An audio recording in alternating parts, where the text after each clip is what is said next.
In the devotional article, The Error of Presumption by TableTalk Magazine, we are gently reminded of how small our plans are when measured against the wisdom of God. Drawing from James chapter 4, verses 13 through 14, the passage reflects on the fragile nature of human life, like a mist that appears briefly and then fades away. With thoughtful reflection, the article calls us away from prideful certainty about tomorrow and toward humble trust in the Lord, who alone knows the end from the beginning. Now for our reading. Come now, you who say, today or tomorrow we will go to such and such a city, spend a year there, buy and sell and make a profit, whereas you do not know what will happen tomorrow. For what is your life? It is even a vapour that appears for a little time and then vanishes away. James chapter 4, verses 13 through 14. The sin of Adam and Eve consisted in their trying to take the Lord's place as judge and lawgiver by eating the forbidden fruit. Our first parents implicitly said that they were not bound to God's law, and that he had no right to judge what is good and what is evil.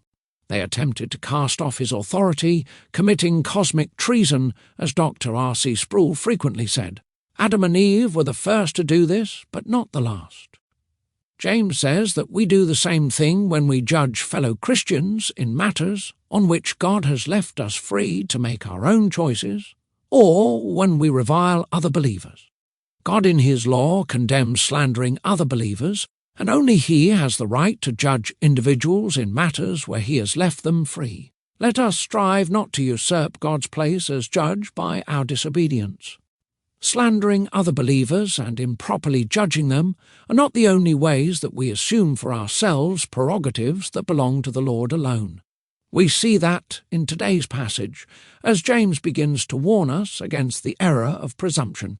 James chapter 4, verse 13, addresses those who say, "Today or tomorrow we will go into such and such a town and spend a year there and trade and make a profit."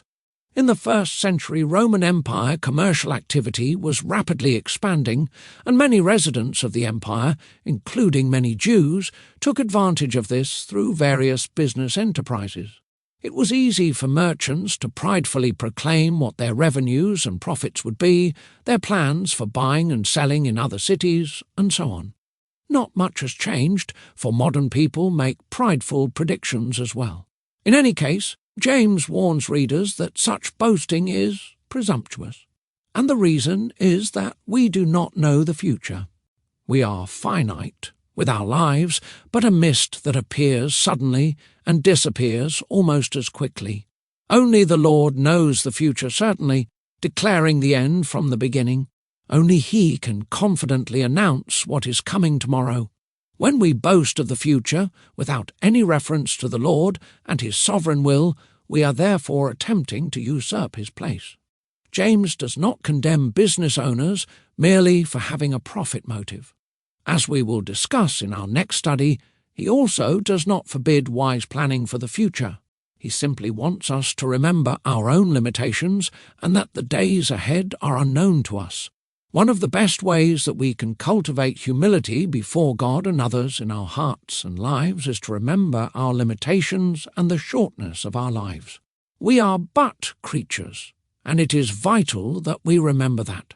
There are so many things that we cannot do and cannot know, and this should lead us not to presume too much about tomorrow. This concludes our reading. Thank you for listening.